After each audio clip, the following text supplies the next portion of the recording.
Power Plant Network. Oh my gosh, it's Monday night, and it's not just any Monday night. It's a Monday night where I'm still coming off a sugar high. My children found a way to get more candy last night than I've ever seen in my entire life, and as much as I'd like to resist it, I'm not the best at resisting like really good sugar. So welcome. I hope your Halloween was festive. I hope it was fun.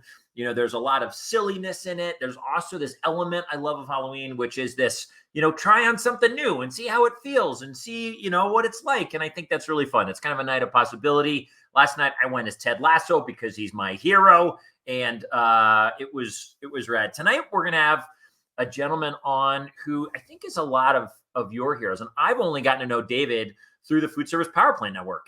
It was in COVID, like so many good things that as hard as it's been, we look for the good, we find the good. Many of the gifts have been these relationships, and David Maxwell is one of them.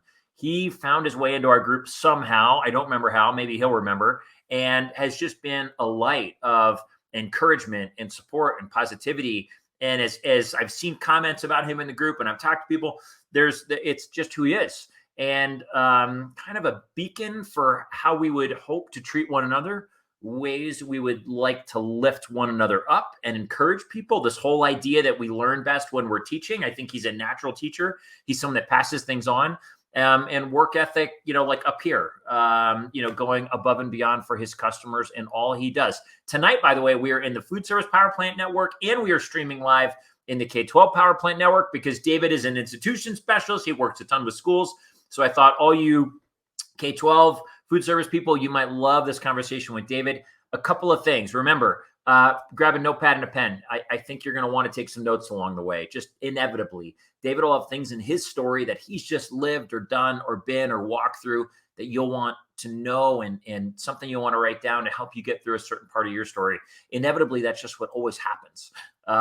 As well, you can make comments like our friend here. Hey, I don't even, it didn't come up. Hold on. Here we go. There we go. Hey, I'm going to actually go in the group right now, and I am going to see if I can find this because I can't always see who's commenting. So let's go. Oh, Mary Margaret Dunn is in the house. Mary Margaret Dunn. Hey, my friend. I'm sure you crushed it today. I can't stinking wait. Here we go. Okay, let's go find him. The man, the myth. David Maxwell. Hey. Hey, brother. How are you? Good, thank you. Oh, my gosh, man. I don't know how our paths haven't, well, I know how our paths haven't crossed. I was a manufacturer's rep in Denver for most of my career before joining Cowmill. You're in North Carolina, correct? I am, North Carolina, yes. North Carolina, and I never really called on that part of the world. So I think that's how our paths hadn't crossed prior to Foodservice Power Plant. But I'm so glad you're going to spend some time with us tonight. So I'll give thanks for Bolt for inviting me into the group. Bolt. It was Bolt. So good. She is a person who, I think she's a lot like you in that the amount of encouragement she offers our community and the good vibes she puts in and the desire to really teach others, I think are inherent in both of you. Yeah, she's incredible. So I love it. How was, for anyone who doesn't know your story or your background, there's so many people who do. Can you just fill us in on your career journey? Now, by the way, before I get going, you are currently with Singer T&L, correct? Singer T&L, yes. I love it, which was previously Thompson & Little, yes? That is correct, yes. And when did Singer buy Thompson & Little? April 1st of 2021.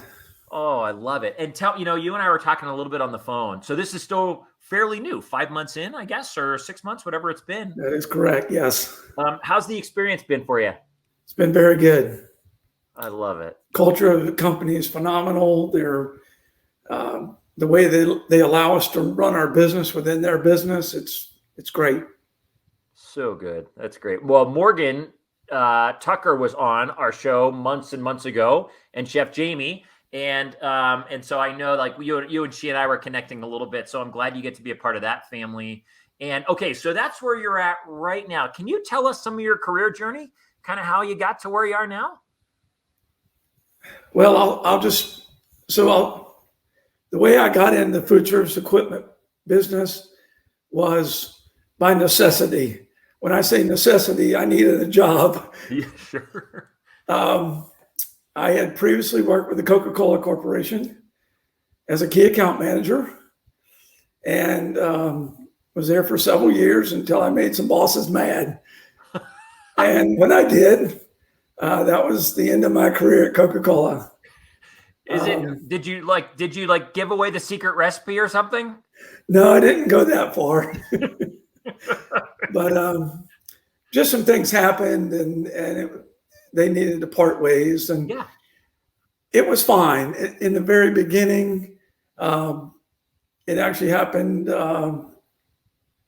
18 years ago last month. Okay. I'd actually I'd worked there several years. Things just happened. Yeah, sure. And in the beginning, after I just felt horrible. You know, what was going to be next? Well, what had happened was while I was at Coca-Cola, Dan O'Quinn, who owned the company, his daughter came to work at Coke. And I trained Heather when she came to work at Coca-Cola. So when she heard about me losing my job at Coke, she saw me out one day. I was actually doing some work for the Salvation Army, and she stopped me and she said, "David, go see my dad tomorrow morning. He's going to hire you tomorrow." I said, "Okay. I don't have to do a resume. Thank you." That's great. And I go to Thompson Little. I go in, I introduce myself, and a lot of them already knew who I was. And he came in and sat down with me, and he kind of just looked at me and says, "David, I don't really know what I want you to do here, but I want you to come here." And we chatted. He told me about his business. They were mostly in the business of working with contractors and doing, bid house, doing construction work. And so we talked about that. And I said, "Well, Dan, have you gone back to all the schools and prisons and hospitals? They've been in business since 1945. Wow. I said, "Have y'all gone back and, ask these schools, hey, do you guys need replacement?" So he said, "Okay, well, maybe that's what we'll start you in then." So he said, this was late December of 2003. So he said, "You're going to start on January the 17th. He said, I've got some stuff going on through the holidays. First, him and his wife always went on these really nice cruises. He said, I got a cruise to get out of the way. He said, when I'm back, he said, on the 17th, come to work." So on the 17th, I went to work. It was a little different for me because there was only one computer in the whole business, and that was in the accounting office. So I went to a pawn shop and I bought a laptop. So I got to have something that I work on. Yeah. So I went and got a laptop. We didn't even have emails at the company. So I went on AOL and I did good quotes at AOL.com. That's who I was going to be. That is great. So I had to figure out where I was going to start. Fortunately enough, sometimes you build on past experiences. When I was at Coca-Cola, I was a key account manager. So part of my job there, I worked with companies who put Minute Maid juices in the schools. So I had connections with directors. So I went out and Thompson Little didn't even have business cards back then. Danny didn't need a business card. The contractors knew who he was. Sure. I went to a local print shop and I had some business cards done. And I just went out and started passing them out. First 2 weeks in the business, I started getting quote requests. I got a quote request one day from actually the county that we're in, Cumberland County, North Carolina, and she needed a brazing pan. And I took down all the notes, and then I called the rep. I said, "I need to ask you a question. What's a brazing pan?" That's awesome. That's great. So so about 2 months in, Dan comes to me and says, "I'm going to send you." He hadn't even told me about the buying group that much. Told me a little bit about it, but not much. I guess he figured he'd let me know things as he wanted me to know them. And he said, "I'm going to send you to a national sales conference." So he sent me to a national sales conference at McDonald's University in Oak Brook, Illinois. Wow. So I walk in with my bag. I got in the business. I was a 43-year-old man. I'd already, worked for some years in sales. So I walk in and I got my bag and I turn a corner. And when I turn that corner, there's a lady that greets me and she says, "Hello, I'm Teddy Reed." And I said, "Hi, I'm David Maxwell." She said, "I've heard about you." She said, "Welcome." And then she told me, she said, "David, if you will grasp what I've put together here, the training and the programs that I put together," she didn't say you might be successful in this business. She said you will be successful in this business. She was confident in what they were in the teaching they put together, huh? I started there.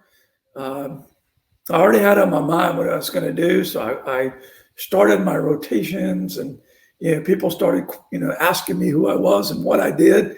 I wasn't really sure what I did. I knew what I wanted to do. Sure.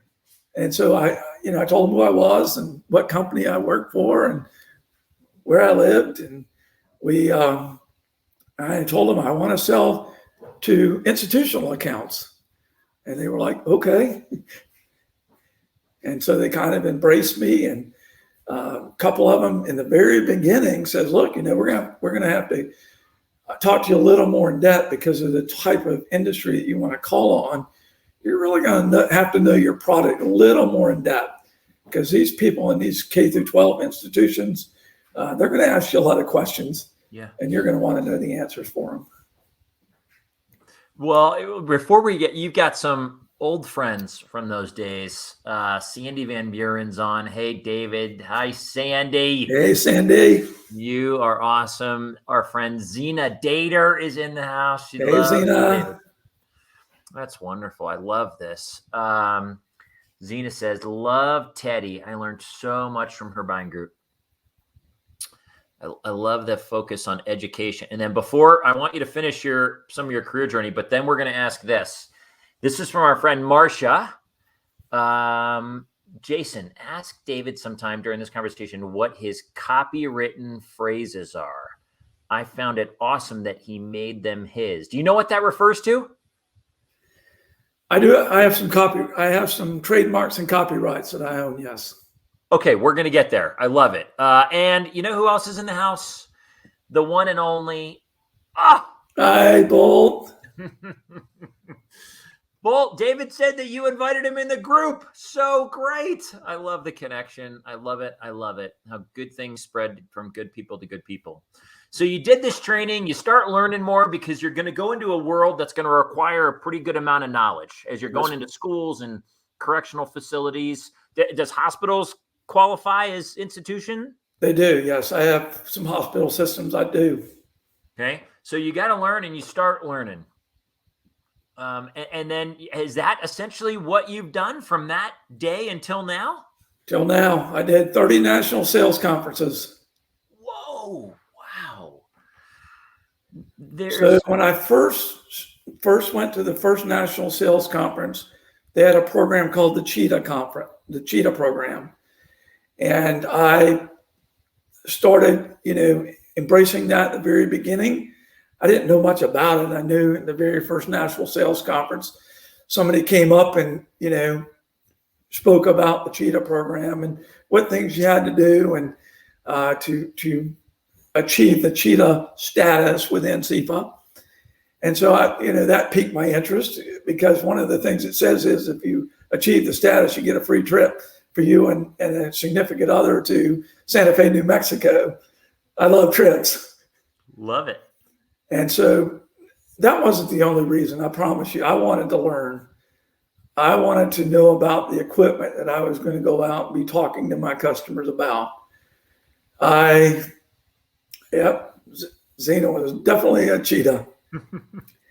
And I went, like I say, after my first national sales conference, I signed up for the second national sales conference. Then they had an academy. I signed up for the academy. And all of a sudden, Teddy says, "You know what? If you do these two other things, you'll get cheetah status." And I did. I was the last one. I brought up the end of the group. I got cheetah status, and Lisa and myself, we got to go to Santa Fe, New Mexico, all expenses paid. That's wonderful. And from there, just embraced the rest of it that they had to offer. After the cheetah program, I got invited to kind of talk about what the next program was going to be. Got invited to do some input with them. And then they started the CIFA Pro program. And when they started the CIFA program, they said, well, we're going to have the first featured CIFA Pro. Somebody's got to be number one. So they called me and says, David, you are CIFA Pro number one. Wow. How cool is that? And so I was fortunate enough to get to kick off the CIFA Pro program. So that's kind of what led me when I went back to more national sales conferences and all. I went back with the intention that I was going to take as many people up the ladder with me. I wasn't just going to get to level 7. Zena was actually the one that got to level 7 first. Congratulations on that, Zena. I just had some life things that happened, and we'll talk about that a little bit, that kind of slowed me down a little bit, but I got back. But each time that I went, we call them newbies. I made sure that the newbies were paying attention, that the newbies were being felt welcomed.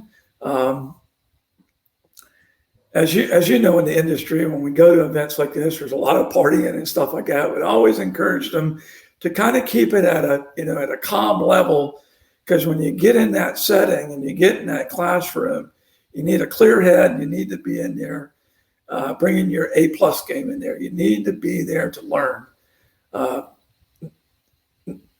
if not for yourself or the dealership that paid for you to go there, but really for the customers that you serve. That you're there gaining this knowledge, that when you go back into your prospective territories, that you're taking back valuable information to your customers. So I wanted these people to come with me, not just me climbing the ladder. I wanted to climb the ladder, but I wanted people to come with me too. Was that? Let me ask you a question. Is that? I bet all those people really appreciated that maybe not, we're not always as intentional maybe as it'd be great to be if we were. And so to have someone like you looking at people around you and saying, listen, this is where I'm going and you're coming with me because this is going to benefit you. It's going to benefit your customers. It's going to benefit your family to learn and to grow. Was that something? I mean, have you always just been so benevolent, in terms of wanting to lift people up around you? For a long time, I have been. I can't tell you where I got it. I know when I first started in sales, back before computers, back before cell phones, we actually went from town to town with quarters, and we used payphones and called for the next appointment. Yeah. I went to the library, there was no computers there. You went to the thing, and I started looking for books on motivation, books on, for self-help. And that's, when I got involved with, reading Zig Ziglar's books, reading, The Power of Positive Thinking from Norman Vincent Peale, Think and Grow Rich by Napoleon Hill, things that just gave me reasons to want to gain more knowledge and positive things. But as I was doing that, so I wrote Zig Ziglar. There was no emails back then. I wrote the man a letter after I wrote his book. And then he wrote me back, and then he says, hey, I got this conference I'm coming to in North Carolina. Will you come? I'll mail you the tickets. Will you just be there? Wow. And this was, I'm talking about, in the 80s. Yeah. He said, will you be there? I said, absolutely, I'll be there.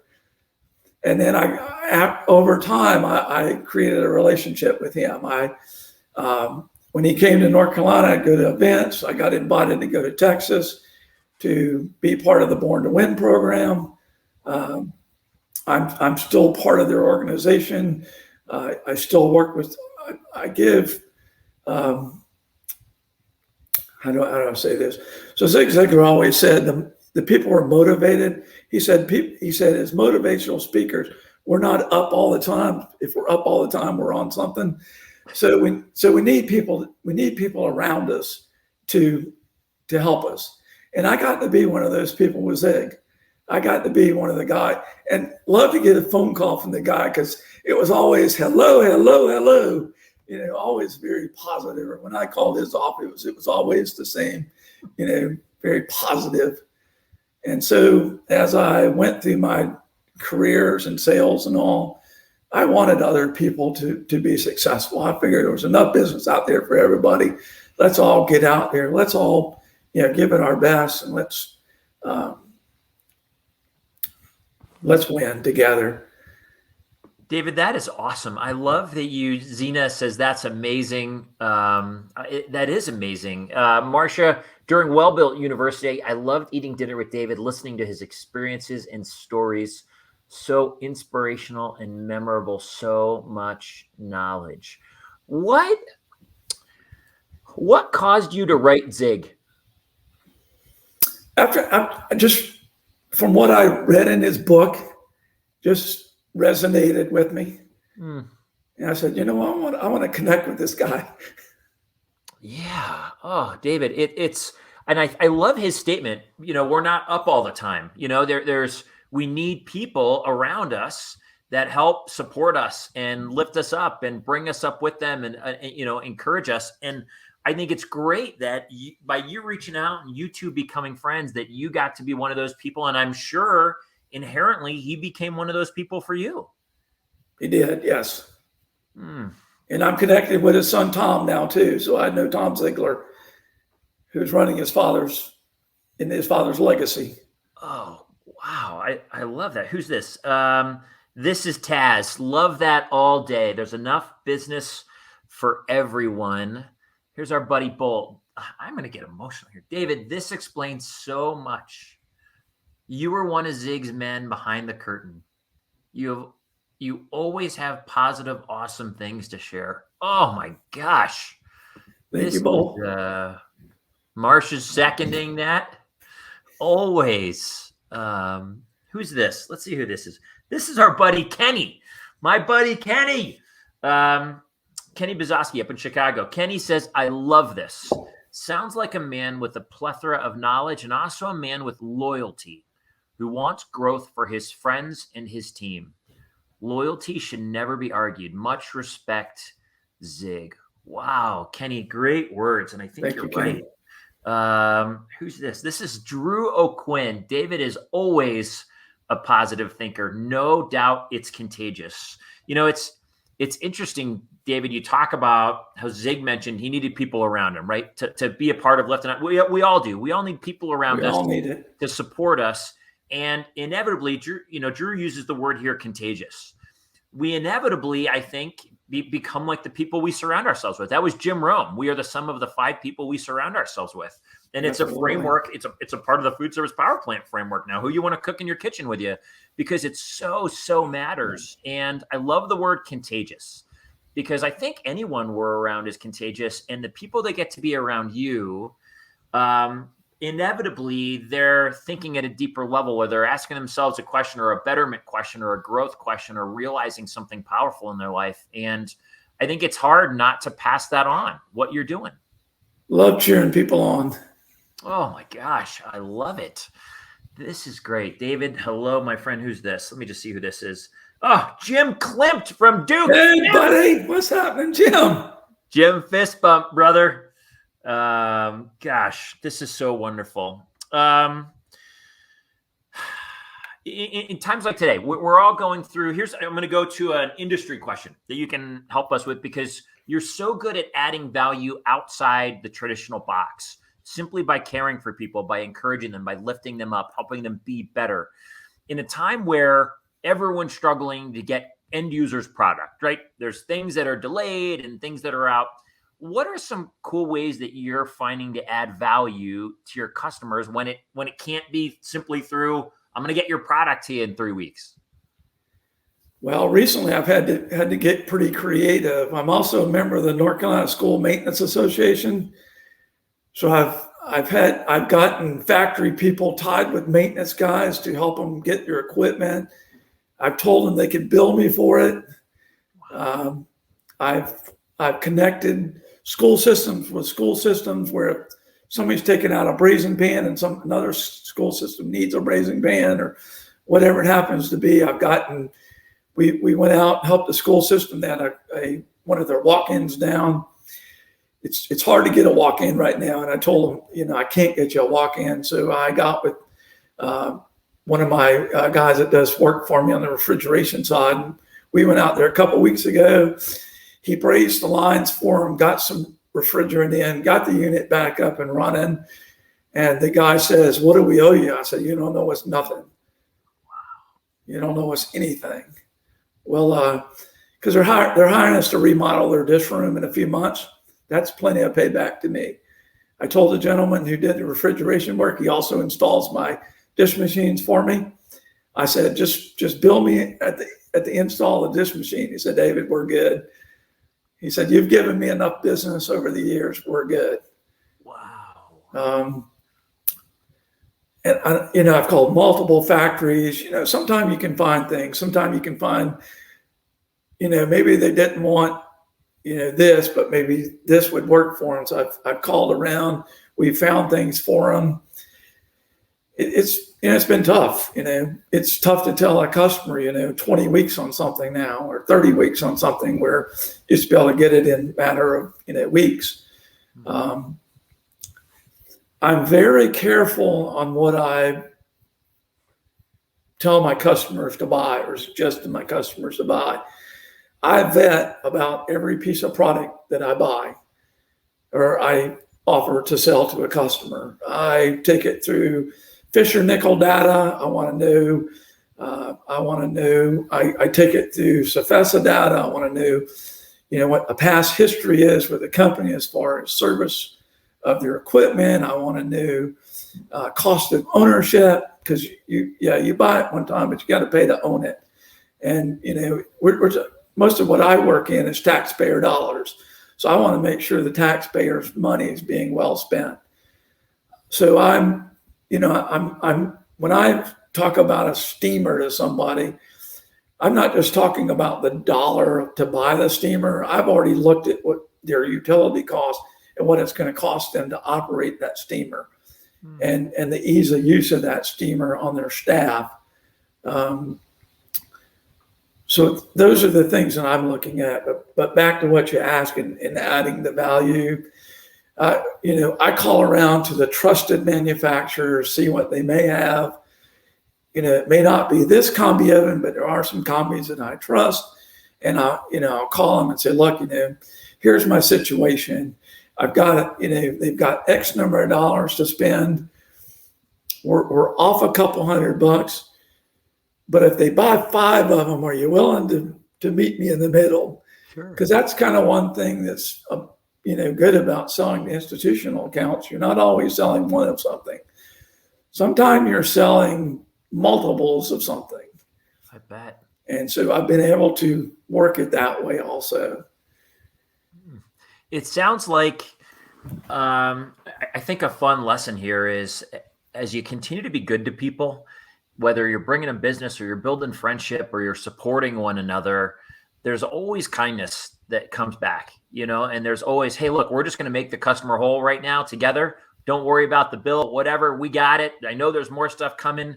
It's a lot of just passing things on and supporting one another and the customer. Absolutely.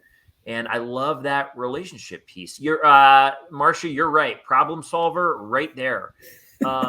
Before I go deeper, I want to go back to Marcia's question or reminder at the very beginning, which said, because I don't know how this works. Okay, so you got phrases that did you say trademarked or I have trademarks, yes. Okay, so tell me what that means. So if you trademark a phrase, what does that mean? So the first one that I trademarked is institutional food equipment specialist. Okay, love it. And I have it as what's called an elongated word. So I own institutionalfoodequipmentspecialist.com. Okay. And then I have the trademark IFES as related to institutional food equipment specialist. Okay. So I am the only institutional food equipment specialist in the country. If somebody wants to come along with me on that, I'd be happy to train them. you're looking at the one right here, everybody, the only one. Okay, now, David, here's my next question.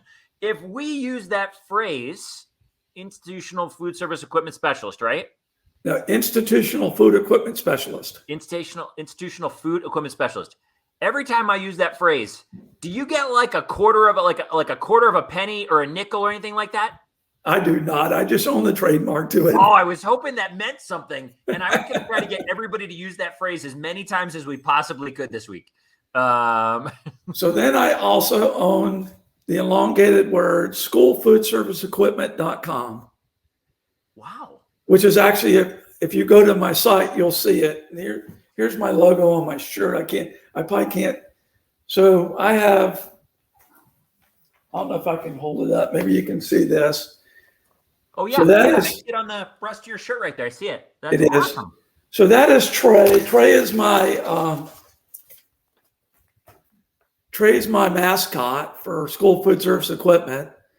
And so I own schoolfoodserviceequipment.com, and I own the word School Food Service Equipment. So if you use it as an elongated word, I own the trademark to it. Awesome. Oh my gosh. And then I have one more. I own correctionsfoodserviceequipment.com, and I own Corrections Food Service Equipment. And I owe the trademark to that name also. So if I were to go to that website or schoolfoodserviceequipment.com, what's there? What happens there? You'll see my site. You'll see you'll see the my logos, and one of my taglines is called "Feeding Our Future." Wow. So I'm D Maxwell at singerequipment.com, but I'm also David at schoolfoodserviceequipment.com.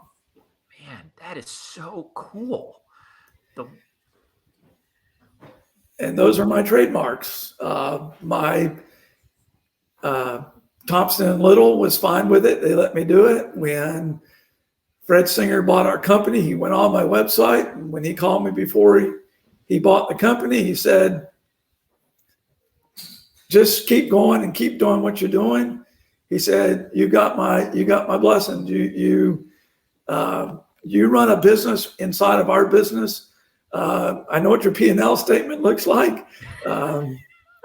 Just keep doing what you're doing. That's wonderful. So I will say about 10 years ago, because I had both territories, North and South Carolina. So Melanie Gitlin came up behind me. Melanie was worked in the contract department. She came over to do small wares. I don't do small wares. I just don't. Okay. So one of the things Zig used to say is be in the business you're in. And so for me, it's the equipment part of the business. So Melanie came along, and then I just couldn't handle South Carolina anymore. So she took on equipment and supplies and small wares in South Carolina, and then she does small wares in North Carolina. She is a phenomenal young lady. She is her customers in South Carolina love her. She has embraced the business. She goes down there. She's gone to many CFA national sales conferences, got her on board. She got all the way to level 7. So she takes care of her customers the same way I take care of mine. And in some cases, she may take care of a few of them a little better. Well, way to go, Melanie. If you're watching, congrats. And David, like anyone who knows you, I think she's lucky to have you as a partner in crime to learn from and figure things out with. And I mean, the places that you're in, the people that you know, the things you've done are pretty amazing. Well, this industry's been really good to me. I've traveled to about 35 different states and 4 different countries. Wow. Cool. Wonderful. both through the national sales conferences, the academies, other things that CIFA put on, but also lots of factory trainings. I love it. I went to the first Ali University, walked into Ali University the first night, went into a room. There was only one person in the room. I walked up to the gentleman and introduced myself, and he looked at me and says, "Hi, I'm Filippo Berti." So a person who matters there. This is, by the way, our friend Chris Perotti with CIFA. David and Melanie are both awesome salespeople. Hi, Chris. Love it. Thank you, Chris. David, when you like Zig said, you're positive, you're uplifting, you have been so that to the group, but I'm sure you're not always, right? That's why we have people. That's why we have so many different tools. What are some of your go-tos, tools, if you're kind of low energy or feeling discouraged in a moment? Do you have anything you go to sort of lift yourself up? So one of the things I do to get my day started, I walk every morning, 30 minutes brisk walk to get my day started. I'm out of bed at 5:30 in the morning, out the door. So I do a walk. The other thing I do to kind of just unwind and do that, I have a 1998 BMW M3 convertible, 5-speed, that's souped up a little bit. I get out on the road and I wind gears. Yes, that's great. But I also, so every morning, one of the first things I do in the morning, I'm also part of a network with, it's called Darren's Daily with Darren Hardy. He was the past editor of Success Magazine. So I'm on his morning program every morning, listening to his nuggets. So I've got some go-to people that I can call. I've got some industry people. I'm connected with a lot of people in the speaking who speak either for Zig Ziglar or other people who speak. I know Nadia Quilbane, who's the president of university here, High Point University. I can pick up the phone and call them. And I've been very fortunate through Zig and through some others, to have some really good relationships that I've been able to cultivate. Mm-hmm. One of the things Zig used to tell me is that he really liked about me, I never asked Zig for anything in return. I didn't ask for endorsements. I didn't ask for anything. I just cultivated and liked the friendship. Mm. And so that helped him be able to introduce me to more people. Sure. Well, and I have to believe that Zig hangs out with people that are similar to him, that think similar ways and value certain things, that positivity, that, personal growth mindset. And so the people that he's introducing you to are people of the same cloth, who you get to know and learn from and study from, and you just all keep kind of rising together. Very fortunate to have been able to connect with some of those people. Still, a lot of them are my friends on Facebook, and some of them we call from time to time and just, hey, how's it going? And just kind of lift each other up. I think it's pretty special. Was there, David, oftentimes our growth happens in moments of challenge. It's in, moments of setback or fear or anxiety or something tough where we've got to, persevere and figure out what we're made of. Was there any moments in your life, things you overcame, a challenge you overcame that really taught you kind of what you were made of? So our daughter Karen has some health issues. And so my daughter's had multiple open heart surgeries. Wow. But one of the things that probably was the worst that happened was on August the 1st of 2006. Both of my girls were in a car accident outside of Wilmington, North Carolina. And on that day, I got a very frantic call from my younger daughter, Leah. And she said, "Dad, we've been in a car accident and they're trying to resuscitate Karen." So they got her resuscitated and got her to the hospital. And when they got her, so And while all that was going, I asked my daughter, Leah, is there a police officer anywhere close by? And so she got a guy to come over. He got on the phone. He introduced himself. He was the police chief of Carolina Beach. I said, I need you to do me a huge favor. I said, I need you to look after my girls until I can get there.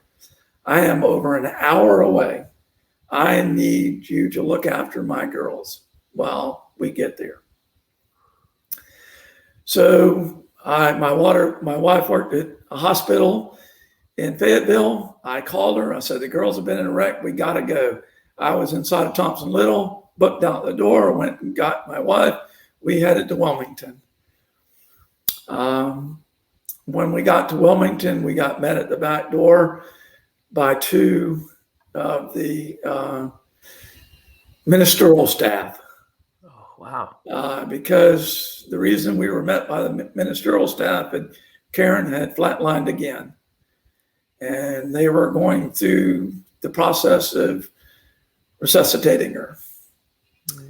And they have what's called a countdown clock whenever they're resuscitating you after a normal, after they've done it several times. They got Karen's heartbeat back with 4 seconds left on the clock. Oh my gosh.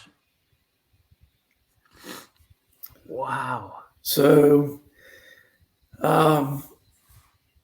that day was pretty rough. We hunkered down in the hospital for the night, not knowing what was going to happen. Yep. They put her in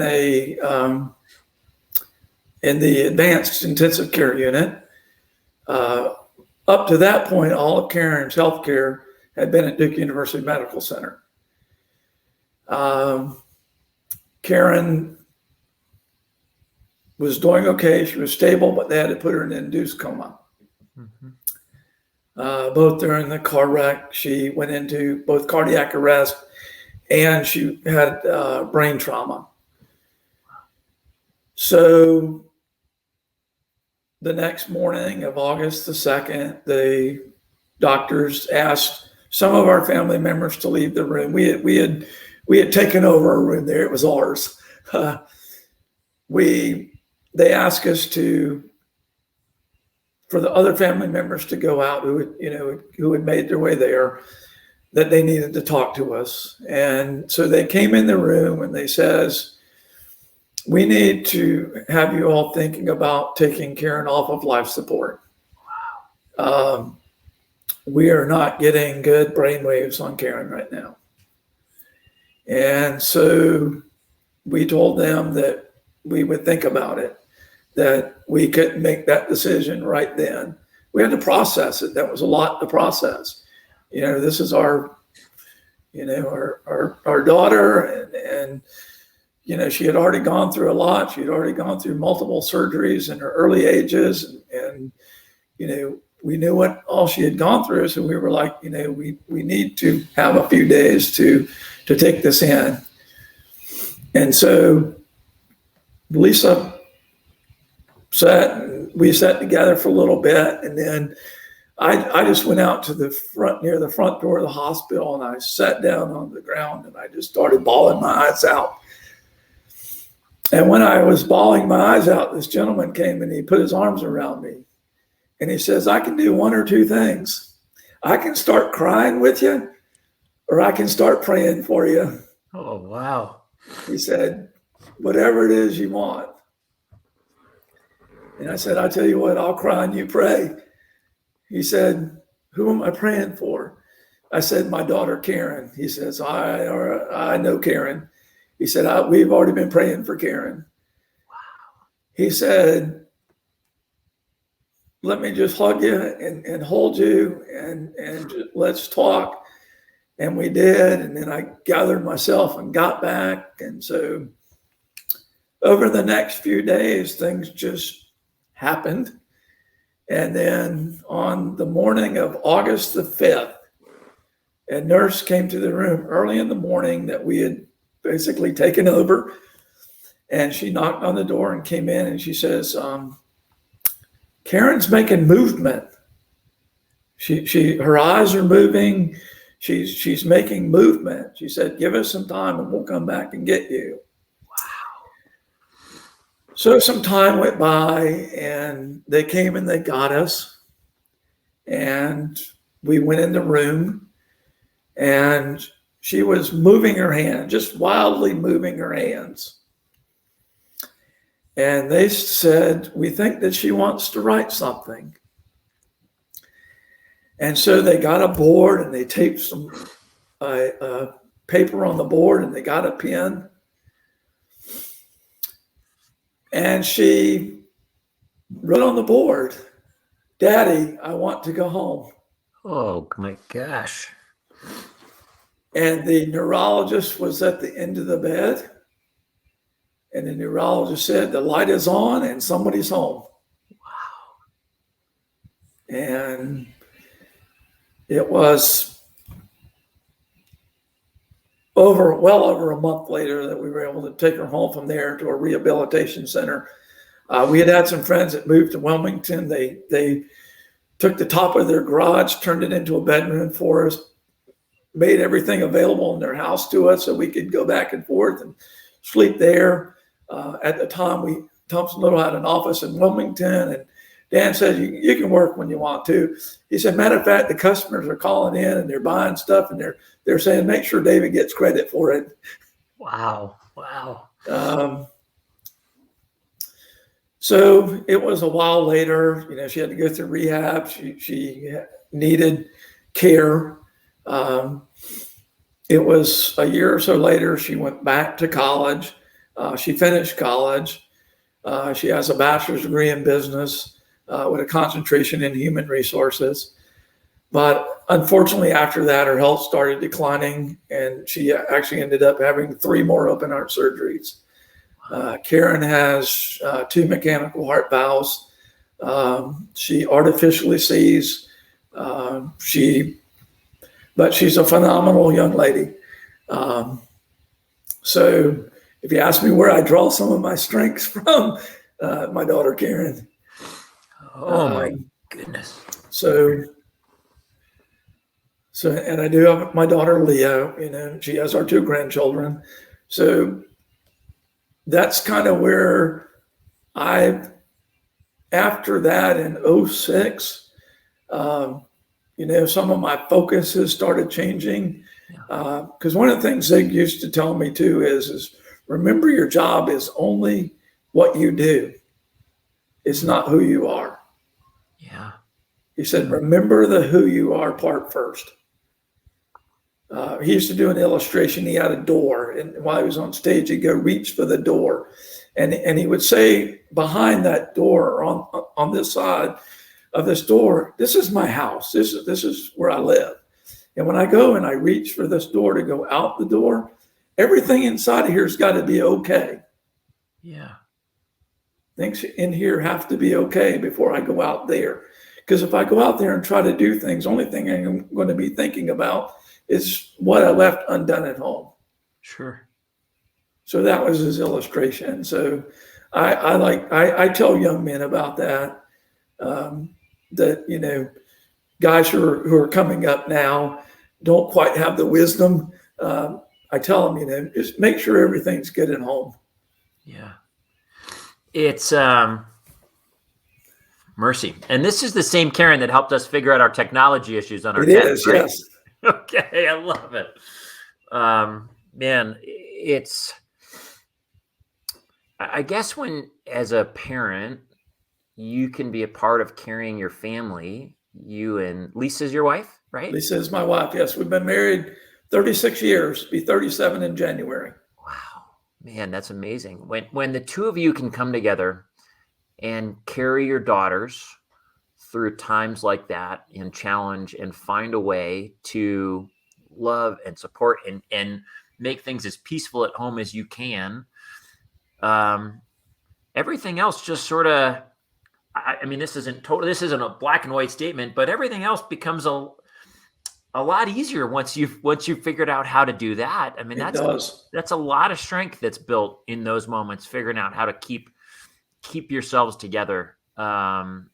I remember when Shannon, my wife, had her heart challenges, someone told us, they said, listen, when moments of trauma come, there's a way, it's sort of the path of least resistance is at times separating people.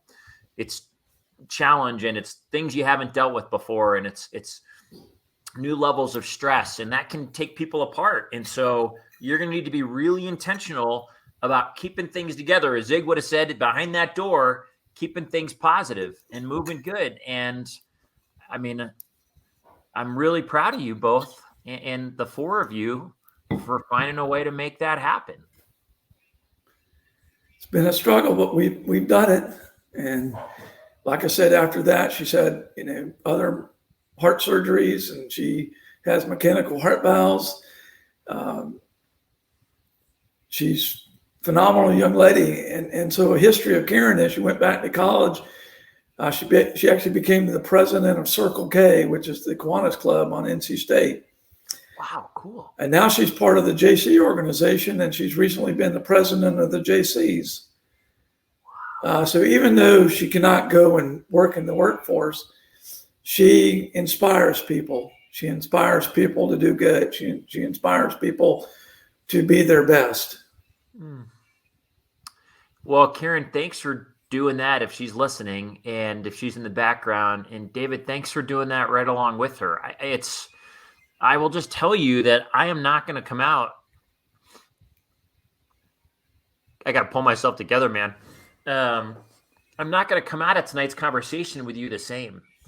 Listening how you all have fought for your people, dug down deep and do things you never thought you'd have to do to keep yourselves together.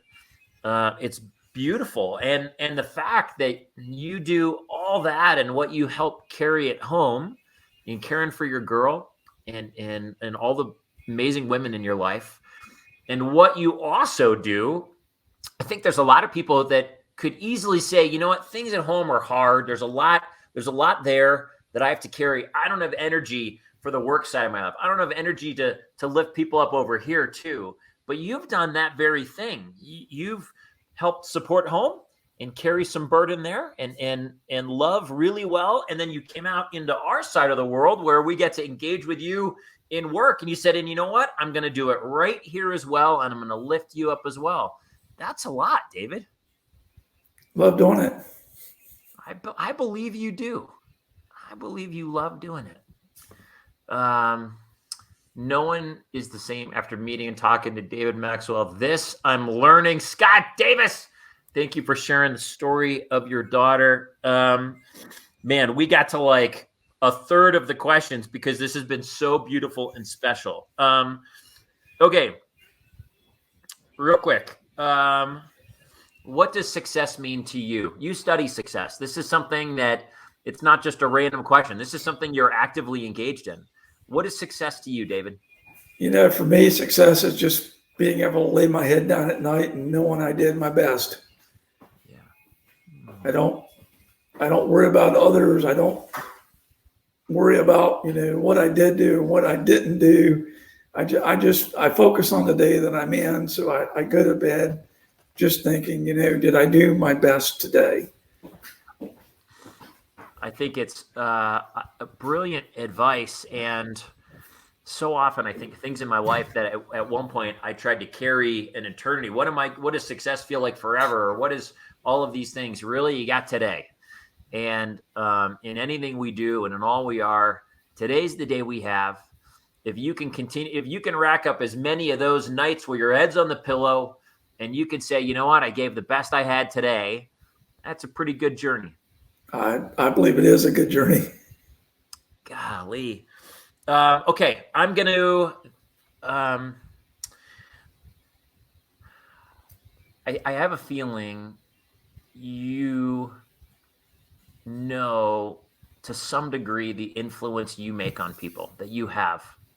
You have made a mark. People are not the same after meeting you, hearing your story, seeing your love, the way you care for people, the way you pull people up as you're going up. You're going to bring people with you. And I just want to read a couple for you. I reached out. I found a couple friends. I didn't know your community, so I had some sneaky folks that I reached out to who connected me with some others. Devin Kelly, Oh, your friend Devin, who is with SIFA and is now with Excel. David is one of the most genuine people I know. When I started in this industry 13 years ago, he made it a point to introduce himself, welcome me, and offer his support in my journey. And that he has done to this day.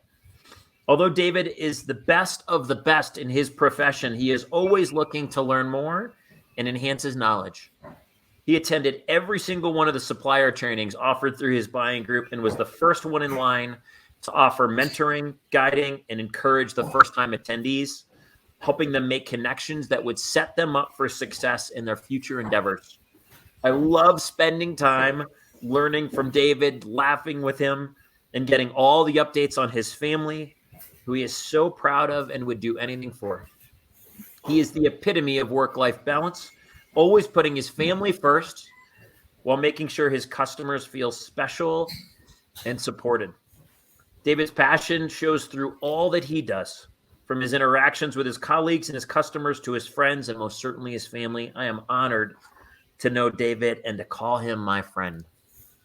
well, she's definitely my friend too. So she's an amazing person. I believe it. We just got to connect Friday for the first time. Devin, thank you for those words and your stories. Will Means, the president and champion. Dish Machines and Byline, right? I think Byline too. Champion and Byline. I have the unique pleasure to refer to David Maxwell as a colleague and a friend. David represents the gold standard for dealer sales representatives. I have always admired the way he conducts himself in business, and I have enjoyed our many years of working together. More than business, I treasure David's friendship as he is as genuine as it comes.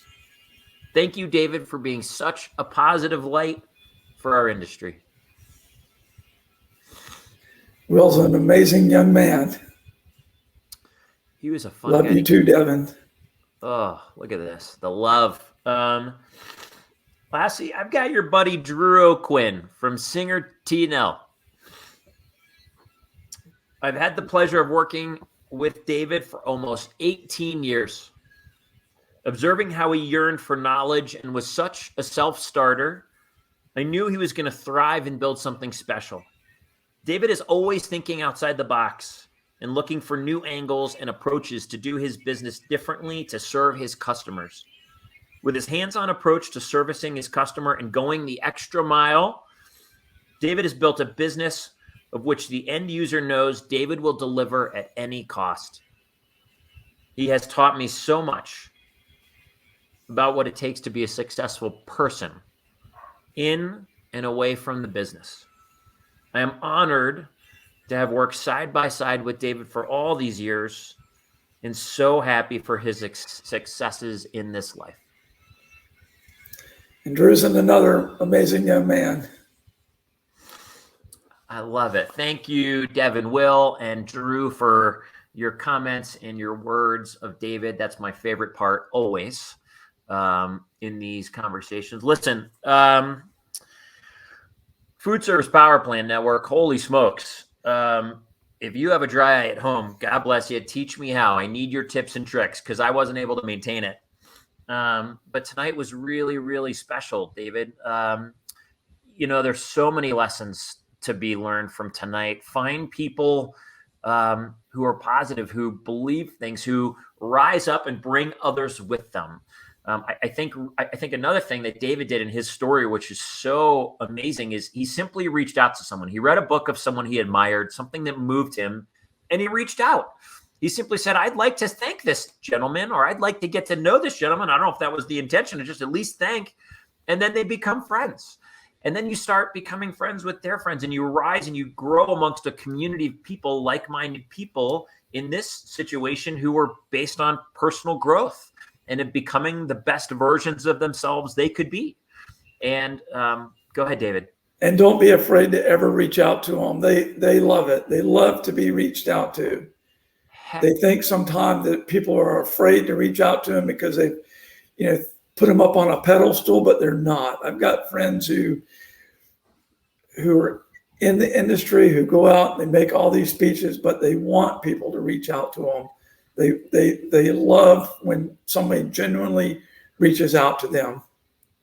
I love that you say that. And I think you're right. It's not a I'm too big for you. Zig Ziglar he's a pretty big guy. Like he was a big deal, right?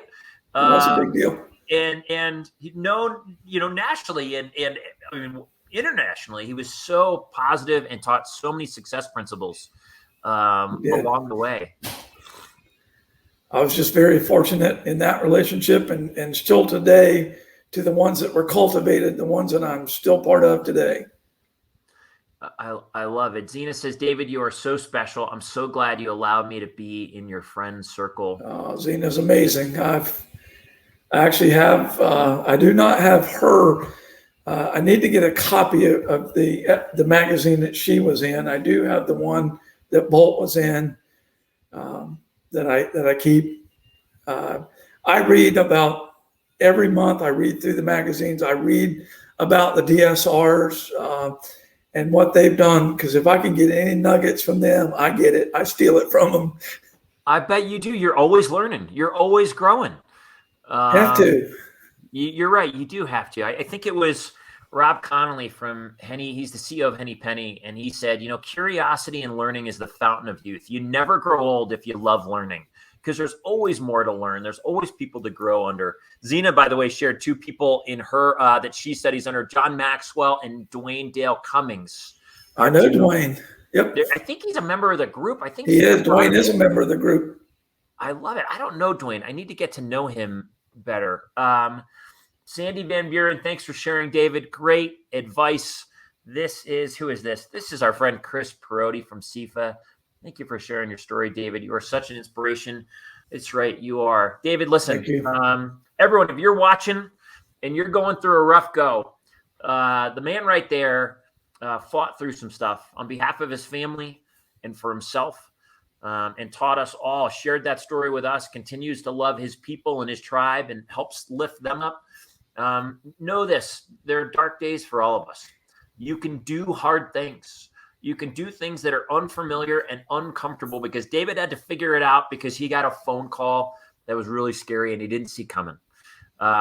You can course correct your life. You can adjust. You can bob and weave. If it doesn't feel like it in the moment, I get that. I know at times it's hard. But you can overcome anything, absolutely anything. David is proof of it.